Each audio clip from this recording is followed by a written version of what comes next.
The air tastes like burnt caramel.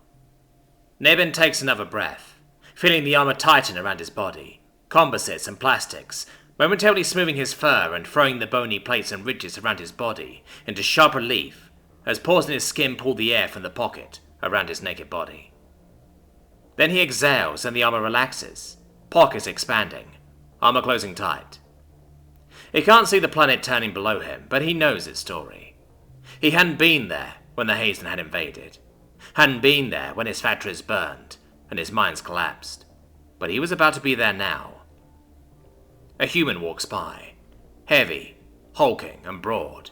He can't see past the visor to their face, but he knows it well. Known it since faces just like it have poured in from the burning rubble of his home. Soft and kind, expressive and gentle. No plates or bone covered them, just soft skin and fine fur.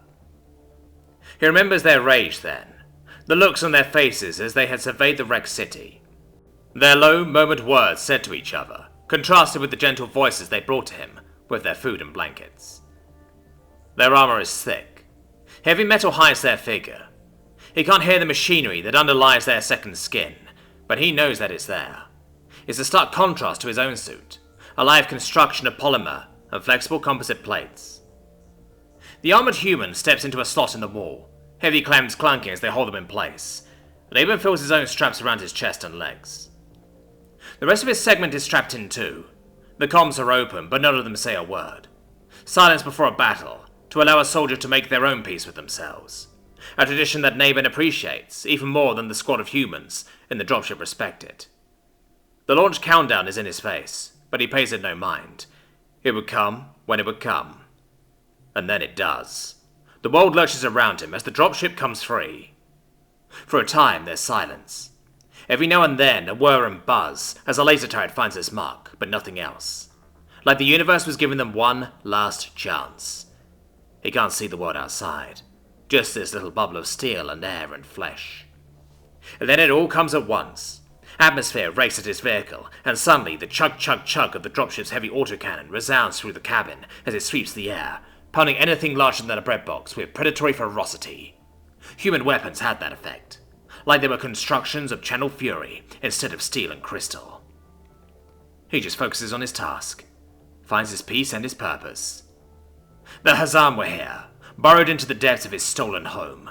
It would not stand, not if he and his brothers-in-arms could yet breathe. A warning, quickly dismissed. A laser was digging at the bottom of the dropship's hull, searing into the heat shield. He can imagine it, glowing lurid red, sowing away as the Hazen's death stare pierced it. It would destroy them, or the humans' artillery would reach it first. Two options, neither in his control.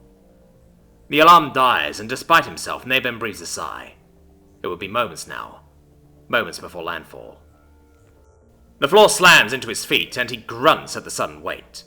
The roaring of the atmosphere streaking past is all of a sudden joined by the rumble of rocket thrusters as the dropship struggles to bleed velocity from their frantic descent. The landing is still rough. He can feel the strike through his armor, feel his bones flex from the impact, but he holds. Holds through the pain as the straps come undone and a brief bleat of silence reigns.